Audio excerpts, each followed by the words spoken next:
Go Birds! Welcome into the PHLY Eagles pregame show podcast presented by our friends at Miller Lite.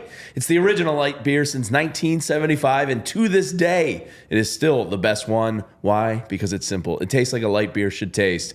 Welcome in, Jamie Lynch, Fran Duffy, Rich Hoffman with you. We got Julia behind the scenes. We're going to check in momentarily with Zack Berman down from Lincoln Financial Field, but this is a big one tonight. It's Vinny Curry night for us here at PHLY. Our co-workers being honored. You can't ruin Vinny Curry night. But Fran and Rich, Tim McManus tweeted this out earlier. Control of the division is up for grabs tonight. The importance of this game, the Eagles enter with a 63% chance of winning the NFC East. It increases to 81% with a win, drops down to 38% with a loss. I don't want to say that the division is on the line because it's not, but this is a huge division game. I mean, honestly, whoever wins this game is going to be the hype train is going to be unreal for them for the rest of the year when it comes to the NFC East, and whoever loses going to kind of be on fraud watch because I think when you look at the both teams in terms of who they've beaten, who they've lost to, that will be the narrative. I'm not saying that's true about either team, but that will be the narrative surrounding both, and it'll be tough that'll be the questions they'll be answering next week. Those are high stakes. You either win the division and the hype train is off the rails, or you're frauds. But I mean, yeah. Look, guys, I've been looking at this Washington team the entire year, and you look at their schedule the rest of the way. There are not a ton of obvious losses for a team that, like you said, Fran, like they have not beaten a ton of good teams to this point. But they've really handled business so far. So you do have to hold serve in this game tonight, particularly with the Eagles. I think those stats bear that out, Jamie. Yeah. Their two losses against playoff caliber teams, the Steelers and Ravens, they kind of went toe-to-toe with, comically jumped offside at a hard count last weekend for the walk-off win for the Steelers. But yeah, what makes this game so big and so important and, all eyes are on you tonight is this is the future of the division. You have a rivalry starting with Jayden Daniels and Jalen Hurts. And let's be serious, this is the division now. The Dallas Cowboys are a joke. New York Giants are going to be rebuilding. This is it. This is primo steel-on-steel quarterback play here, and really excited to watch this rivalry begin here tonight. Fran, what can we expect if somebody out there hasn't watched Jayden Daniels yet so far this year? He protects the ball at an extraordinary rate. He's mobile. He's cool under pressure. He's kind of the total package. Yeah, not your typical rookie quarterback in terms of how well he protects the football, and he is the most electric quarterback in the NFL right now in terms of his ability to make any throw in the playbook. He can stress you at every single level of the field. He makes some outstanding throws outside the numbers on every single game, but then also what he can do as a runner, and he's created some huge plays with his legs. He's been the best scrambling quarterback in the NFL so far this season, guys, and so this will be a big test for the discipline of this Eagles unit. Certainly, Vic Fangio's group has played really, really well over the last month and change, but this is a new kind of test. They have not gone up against a quarterback like this. Now, he's coming off his worst game. Last week against the Pittsburgh Steelers, he had his worst completion percentage. He had his lowest rushing yard total. He's coming off that rib injury from a couple of weeks ago. Don't know how much that's still impacting him, but I think when you look at it, it's going to be a big test regardless for this Eagles defense. Fran, I was reading your notes, which you can check out if you are a diehard at allphly.com, and it reminded me that this is the return tonight, the return home for Brian Johnson. Yeah. And you mentioned in your notes that this reminds you a little bit more of a Brian Johnson offense than a Cliff Kingsbury offense with Jayden Daniels. Can you kind of expand on what that means? Does that just mean more balls down the field, more balls outside the numbers? What specifically is sticking out to you in that regard? Yeah, with Cliff Kingsbury and the Cardinals, I mean, he comes from that Mike Leach air raid style where the ball's out fast, it's yards after catch, a ton of screens, which there are a lot of screens in this offense, so that certainly is a part of it. But the big thing is the vertical element of this offense. There's so many more downfield throws than what we saw from Cliff Kingsbury and the Cardinals over the course of his time out there out west in the desert. So when you're looking at Kyler Murray and Hollywood Brown and DeAndre Hopkins, it was more like the quick stuff outside the numbers. Here with Washington and with Daniels, it's a lot of deep digs and deep posts, and they're stressing the vertical part of the field. And so while those screens are going to be a part of it, I think that you're going to see Daniels, his ability to make those throws within rhythm from the pocket. That's something he's going to want to try and do in this game. So Pittsburgh last weekend did a really good job against a banged up Washington offensive line, Fran, in blitzing him and importantly keeping him immobile out of the pocket. Is there anything from that game plan that Mike Tomlin and the Steelers implemented last weekend that the Eagles might want to say, hey, we want some of that tonight? Yeah, on early downs, they really mixed up their coverages. They disguised what they were trying to do. That's always been a staple of Vic Fangio's defenses. They do a good job of doing that. And so I think you'll see that certainly from Fangio's group tonight. But the big thing that kind of surprised me was that when they got to third down, Pittsburgh, they played with dime defense, so 6 DBs on the field. They played with a lot of man-to-man coverage. And the reason why that surprised me, you typically don't see a lot of man-to-man coverage against mobile quarterbacks because if you got your eyes off the quarterback watching your man in coverage, well, that's where those scrambles can happen, and that's where Daniels can make you pay. Now, what the Pittsburgh Steelers did was you mentioned it, Jamie, they used a lot of 5-man rushes, a lot of blitzes, and they used that linebacker, Patrick Queen, the lone linebacker on the field, really athletic, really rangy. He's got the ability to cover a lot of ground. So if Daniels does break the pocket, he's got the ability to cut him off at the pass. Now, do the Eagles feel confident in Nakobe Dean doing that? Probably not. Zack Baun, even still, he's a little bit more athletic than Nakobe. I don't know that he'll be asked to do that. So that's why I kind of wonder, could this be a Sidney Brown coming out party? Could they lean into dime package and bring Sidney Brown out to be that guy for this defense? That's something I'll watch, and we'll get a sense of that very early. My guess is on third down, we'll get the first 3rd and 5, 3rd and 6. Keep an eye out for that. Love that. We're going to go down to Lincoln Financial Field here as it is the return of Jordan Mailata to the offense. We'll go through the inactives with Zack here, but let's welcome him in. Mr. Zack Berman down from Lincoln Financial Field. Zack, what's up, buddy? Hey, doing great. Good to see you guys. You got a nice concert tonight with Jason Kelce and Mountjoy out in the one end of the stadium. How's the vibe down at Lincoln Financial Field tonight? Yeah, other than the Ospreys, this was probably like the most excited. Matt Quinn with Mountjoy has been for show. It's a good atmosphere. I went to check it out. Matt, of course, is a friend of the show. Mountjoy, as I think Jamie wrote on Twitter, is the official band of the PHLY Eagles show. I'm not a big music connoisseur. That might surprise some people. I have a great appreciation for Mountjoy, and Kelce was there. It was a huge crowd. It was a huge crowd for that. I walked around the concourse.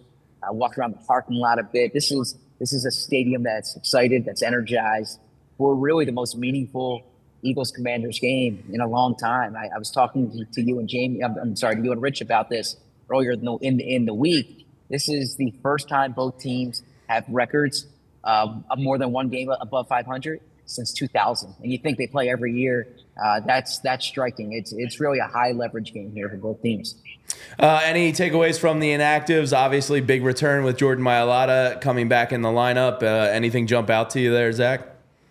Yeah, so I mean, if you really want to get in the weeds, which I know we do here, I am curious if something were to happen to Cam Jurgens. My guess is Landon Dickerson would slide inside. And I bring that up because Nick Gates is inactive, right? So the fact that that's really the only thing that struck my attention. I was curious to see what they would do at backup center, if it would be Jack Driscoll up or if it would be Nick Gates up. And so I think you'll probably see Landon Dickerson slide over. And of course, Eagles and Eagles fans hope that doesn't happen. On the Commander side, the kicker situation, which we knew going into the game, Zane Gonzalez was elevated, so Zane Gonzalez is playing here. Brian Robinson's active for Washington. So not as much from the inactives that's noteworthy, but pregame warmups, there were a few noteworthy things here. And that was my next question. You're a real pro, Zack. Okay. Let us know. What did you observe? Well, let's start with the Eagles. And what struck me was Bryce Huff was not involved in any of the pregame alignments, right? So they go through the starters, the backups, 4-man front, the 5-man front, and Bryce Huff he was not in any of them. And he was the only active player in the front 7 who was not mixing in, right? Like with the backup linebackers, Ben Van Sumeren was out there at one point, and he's the 5th linebacker. With the, all the depthy tackles were out there. But Jalen Hunt was really taking all the work on both even fronts and odd fronts, as the backup edge rusher. So that struck me as interesting. Now, Bryce Huff is dealing with a thumb injury. You heard Vic Fangio talk about it, and he does have a cast on that thumb. I'm fascinated to see what the usage is for Bryce Huff here, because they've been mixing him in on some third downs, but really not that many. Then on the Washington side, now I'll tip my cap here to Professor Selman. Brandon Coleman was the left tackle on Washington's side. So seeing that, we were talking during the week, is it going to be Cornelius Lucas? Is it going to be Brandon Coleman? The fact that it was Brandon Coleman, I think, is definitely noteworthy. And credit to Fran. Fran, I think, saw that coming earlier in the week. Zach, just going back to the defensive end rotation, the outside linebacker rotation, there was a lot of buzz with the fans. Everyone was itching to know what Jalen Hunt looked like last week. Had you heard anything in the building, behind the scenes, about what the defensive staff's impression was of the rookie in his first meaningful action? Yeah. So I heard more from players in the locker room. That's Bo there. I figured it was Bo, Zach. Yeah, we assumed that was Bo. Yeah. So and I gotta say, I've been hearing this for a few weeks about Jalen Hunt's progress, and it's why I've tried to kind of tease it on the show. I asked Vic Fangio about it this week. There's a lot of excitement and optimism about the way Jalen Hunt has played behind the scenes and the way he played last week, right? Like, you see the volume of snaps that he took, and if you're not kind of tuned in on everything that's going on with the Eagles, you'll say, yeah, well, all the backups played last week. But 13 of his 24 snaps came in the first half, right? So that shows you this was not mop-up duty. This was because he's a part of the game plan. He brings length. He brings athleticism. I spoke to Jalen Hunt this week. One thing that he said was that you have to make quick decisions in the NFL. And I wrote about this today on all PHLY. And he went back and he watched his film from training camp, from mini camp, and where he sees the most growth is making the decision about what he's going to do on that play much quicker. So he talked about instincts, and Fran was all over this in the draft. A small school player who was a converted safety, that you're wondering, when are those instincts going to come? He's very raw, but he's a real smart guy, Ivy Leaguer, right? And so you've seen the rapid development in the mental side of the game, and that's a credit to Jalen Hunt. I thought this would be a redshirt year. It clearly isn't. So Jalen Hunt hopefully is a good Eagles pass rusher down the line. They are honoring a former very good Eagles pass rusher who we know. ZB, I know this is an important game. The division lead is on the line, biggest game of the year. But what has Vinny Curry night been like so far? Yeah, so Bo was actually, I'm breaking news here, I suppose. But I think Bo got an inside look of Vinny before the game. So when Bo was on the show afterwards, on the postgame show, not the show afterwards, the postgame show, Bo can really tell you everything about Vinny, and with much more kind of insight and education than I can. I saw him down on the sideline, Vinny. He'll be involved in pregame and halftime, but Bo will really give a good sense. And I'll say, having covered Vinny's entire career in Philly, like, well deserved. I'm not just saying that because he's our colleague here. Underrated Eagle, important player on the Super Bowl team. Not someone you can really judge based on like the volume, the statistical production, but when you watch him play, when you speak to the other edge rushers on that team, when you speak to the other D linemen, when you speak to the other defensive players, such an important part of the team. And you look, by the way, money often talks, and the contracts that the Eagles gave him, it's because of the importance that he provided. Yes, he'll be the first to tell us, Zach. He did all the dirty work that let everybody else thrive. Yep. But a very, very cool night for Vinny and his family. I hope they have a great time. Zach, it's a big night for me as part of the Quinyon Mitchell, president of the fan club. He's going to have a good test here with Scary Terry, who does line up on the left side. So those two are going to face off a lot this evening. Fair to say, Defensive Rookie of the Year hype will be palatable on a national stage tonight if he performs well. Yeah, certainly on a national stage, if he performs well, the awareness will be there. I mean, if you're watching week in, week out, like all of us are, you see how well he's playing. But he's not, the statistics aren't there. And when you compare it to someone like Jared Verse with the Rams, you certainly have more eye-popping. Bo says Dylan McMahon. I can't read that. Tell him to move it over a little. We can't see. Okay. Dylan McMahon. Yeah, we remember. Okay. Yeah. All right, got it. Trying to do a professional broadcast here, right? So, That's next week. As I was saying with Quinyon Mitchell, Jared Verse is the numbers jump out more there. But Quinyon's been everything we just could hope for and more. And I spoke to Quinyon this week about the statistical part of it, because he doesn't have the interceptions, and he has a lot of almost interceptions.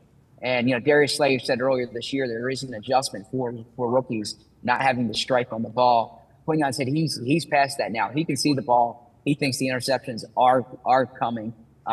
He obviously knows the type of receiver Terry McLaurin is. Terry has had at least 99 receiving yards in 3 of the past 4 weeks. So he's really playing well recently.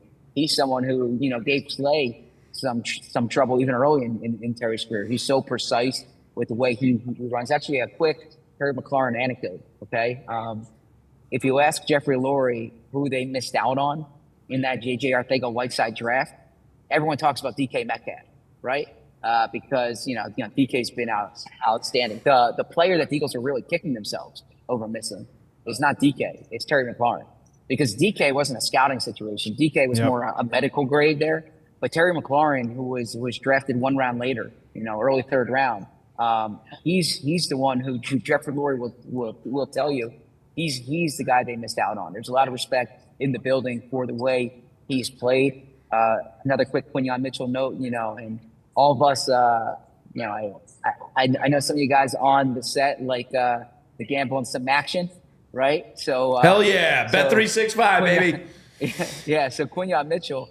He's used to playing on Thursdays, Tuesdays, Wednesdays, right? So I asked him about that. Talk. I love it. Yeah.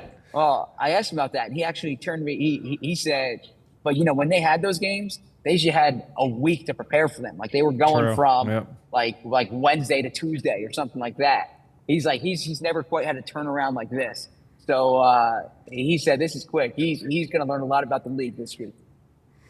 All right, it's going to be a great night. We will obviously check in with you after the game, Zach. What is your final thoughts / prediction here on the way out?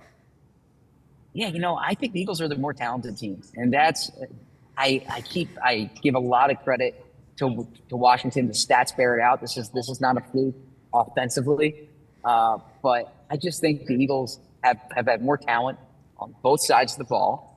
I'm a believer now in the Eagles defense. I wasn't so much before. The Cincinnati game really converted me. Now this is going to be a major test for them. We know that. But I think the Eagles are going to be able to move the ball. I think they're going to be able to run well. I think that AJ and DeVonta both are going to find some soft spots in that cover 3. And it wouldn't, if you look at the games Washington's played this year, they've allowed at least 28 points, I think 4 times this season. And I see the Eagles scoring. And so as long as the defense holds their own, as long as Jalen avoids turnovers, I have the Eagles winning 30-20 in this game. All right, great stuff. We will check in with you after the game, Zach. Thanks for your time, and we'll talk to you soon. Appreciate it, guys. Thank you. All right.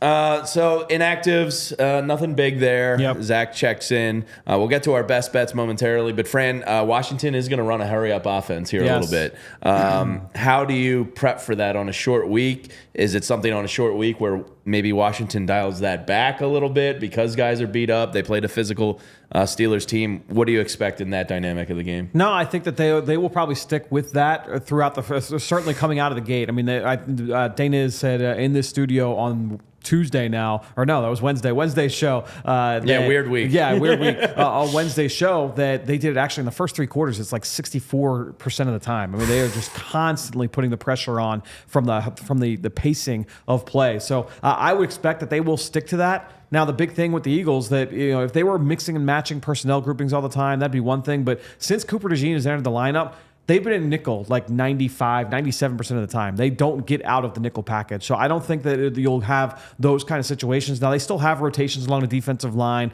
They'll be able to check out of those. If the offense subs out, the defense will be able to sub out. But I think, the fact that they stick in nickel as much as they do, I'm not as worried as much about the hurry up. Fran, just a more general question for you because, Zack said that he thought the Eagles have the more talented team, and I think a lot of people believe that. What do you attribute, I guess, Washington's success to? Is it the quarterback? Is it the coaching staff? Because when I look at the R-Lads depth chart and I look at the names, it's not the most inspiring group. But Lattimore's out tonight, but but they've played really well this year. Who are you giving most of the credit to that for? Yeah, I would give credit to the coaching staff and Jayden Daniels. I think that they do a good job schematically, and I've said this a number of times on these shows this week. They do a lot to put stress on you in every way, defensively and offensively. They are going to challenge you. They're going to try and see if they can out-tough you. So they're going to run the ball. I talked about what Jayden Daniels does to stress you with his legs and with his arm. Defensively, they're going to blitz, and they're going to play a lot of man coverage, and they're going to have a lot of speed on the field. And so, they're going to give up some plays, but they're going to play hard. They're going to play physical. And I think that's just allowed them to kind of will themselves to victory. Now, they've also preyed on some bad teams. Yeah. But so have the Eagles up to this point. And so that's why this is going to be a big test for both of these teams. All right, let's talk about the Eagles' offensive side of the ball. Fran, the Washington defense, rushing-wise, stinks. This seems like an obvious big Saquon Barkley night. I feel like on these short weeks, it's easier to get a running game consistent than it is a passing game. Yep. Do you expect a big Saquon evening? I do. I would expect that this offense, this run game is going to be vertical, right down Washington's throat. That, to me, that's the best way to attack them. I think when you have that much speed on the field that Washington does have, you want to try and go against that by just running right at them. You've seen Daron Payne get moved by double teams at times this year. The defensive ends are a little bit lighter. The linebackers a little bit lighter. Bobby Wagner's a vet, and he's good at playing through contact. But outside of that, everybody else in that front seven, I think, can be had in the downhill run game. So I would imagine that that's the way the Eagles are trying to attack this one. And it's worth noting, Tim McManus dropped an article at ESPN.com today about something that I think Baldy has kind of hinted at on our platforms, that there was a run the ball meeting after the bye with Lane Johnson, Jordan Mailata, and Landon Dickerson sitting on some couches in Nick Sirianni's office. I'm sure they're probably pretty big couches if all three of those guys can fit on them. But obviously, as Fran has noted, and a bunch of people, the Eagles have become a very run-heavy team. Well, Rich, I remember doing the show with you, and we had Zack on, and I was just looking at the best teams in the league, and the trends are cyclical in the NFL. And my theory is that cornerback play has gotten better. Quarterbacks aren't lighting it up as much this year, and the best teams in the NFL right now are running the football very, very well. Eagles have one of the best. Use the man. I know you have to worry about workload at some point and all of that. But when a team is as bad as the Commanders are on rush defense, take advantage of it. No, I think when you look at the Eagles' ability to get movement with those double teams, we know what Lane Johnson and Mekhi Becton do together, but having Jordan Mailata back in the lineup. I was just going to ask you. Fred Johnson has done an admirable job. He's done a nice job filling in, but he's not Jordan, especially in the run game. With Jordan's ability to create movement with Landon Dickerson, especially side by side, the Eagles will take advantage of that today. Another guy for the Eagles that stands to perform very well versus the Commanders. That's A.J. Brown. In 2 games versus Washington last year, A.J. Brown caught 17 passes on 21 targets for 305 yards and 4 touchdowns.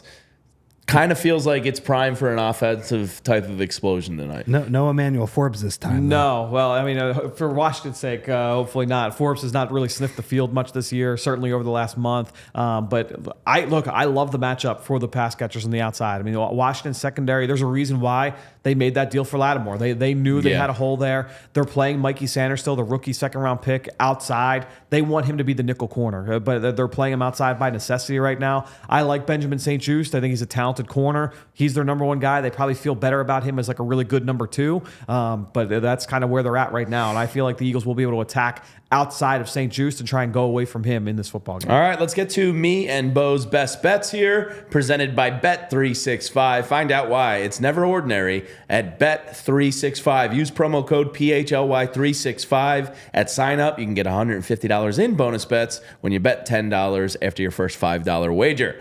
All right, let's start with Bo's. You guys can let me know your thoughts on Bo's. He's going Jahan Dotson, the revenge game versus his old team. I feel like this is a lock. Over 7.5 receiving yards. What do you think? I mean, I felt good about his Calcaterra 5.5 last week, and I thought that was stealing money, and that didn't hit. So it's tough. But I do think in this one, Sirianni's going to want him to feel good. They're going to make a point to try and get him the football. Absolutely. If the first play is not a hard count, it'll be a Jahan Dotson. That's why I think this could be over on the first play. I'm with you, Rich. Under center play action, because they've done that like 3 of the last 4 weeks on the first play. Okay. So under center play action to Jahan Dotson after trying the hard count. Bo's next bet is Jalen Hurts, and I'm kind of simpatico here with him on one of my plays. Over longest completion, over 38.5 yards. So that's what Bo has. Now, I was looking over the player props. A.J. Brown, 40-plus yard reception was plus 265. I kind of like that. I feel like AJ's going to bust a big play tonight and get in the end zone. So give me the A.J. Brown 40-yard plus play. And then I'm going Zack Baun, the NFC Defensive Player of the Week. That one. Over 4.5 tackles in this game. Brian Robinson back for the Commanders. I feel like a running game is a rookie quarterback's best friend when things get hard. So I feel like Zack Baun's going to have a big impact today. Yeah, Baun's tackle rate is like one of the best in football, top 5 in terms of defenders. So I think in terms of his ability to get some stops here against Robinson, against Eckler, against Daniels, they want to run the football. They've been a really good running team throughout the course of the season. So I like that Zack Baun one a lot. All right, let's get into our predictions as it's almost kickoff time. Rich, why don't you start us off? I agree with Zach. I think the Eagles have the more talented team. I love the way they have played over this last month. I understand that they're going to play a much better quarterback besides Joe Burrow than they have played over the past month, but they're trending in the right direction. They got to rest their starters in the fourth quarter of the game last week. I think that's huge. Yeah, and I think it's just a good matchup. Like, I think as Fran has discussed, like, they should be able to run the ball against these guys. That's what they're good at. And if you look at basically any of the stats for run defense that Washington has, if you look at just yards per carry, success rate, whatever, they're all bad. So, maybe you start with pounding the ball early, then you get into the play action game, hit some of those big plays that you guys just put on the best bets. I think the Eagles win. I think they win kind of easy, and I think they put up a bunch of points tonight. I think they're going to win 34-20. Oh, that's very close to my score. Fran, what do you got? I actually had the same score as Zach. I had written down earlier today, 31-20 Birds. I think that you look at the run game. I agree with Rich. I mean, you look at the Washington offense against the Eagles defense, that's good on good. The Eagles offense should be able to beat up on this Washington defense. I just don't think they have the horses yet. I have a lot of faith in Dan Quinn and that team to be able to surround some of the talent they do have, but I just don't think they have it right now. They do play hard. They play fast. They can't turn the ball over the Eagles. And this way, you don't want to let them into the game by silly fumbles in the pocket or turning the ball over in the red zone. But overall, I think the talent wins out. I think the Eagles win this one by 2 scores. All right, nice. I think it's going to be an offensive explosion as well. I had 34-24 written down because I do respect the hell out of Jayden Daniels. So I think he'll have some success tonight. But the Eagles defense is humming. Now, you can join us. We are going to go out to our living room. I'm going to crack a Miller Lite. We're going to order some dinner. And we're going to be streaming us watching a game. And Fran and his note-taking and me and Rich will be out on the couch. So you can watch the game along with us, Miller Lite in hand. Go Birds. Thanks, everybody, for tuning in to this edition of the PHLY Eagles pregame show presented by Miller Lite. We'll see you on the other side for our watch-along. Then we'll be back in here at halftime and then post-game with the man of the evening. I believe Vinny Curry is coming in here on the post-game show. So we'll see you all soon. Go Birds. all silly like the mayor.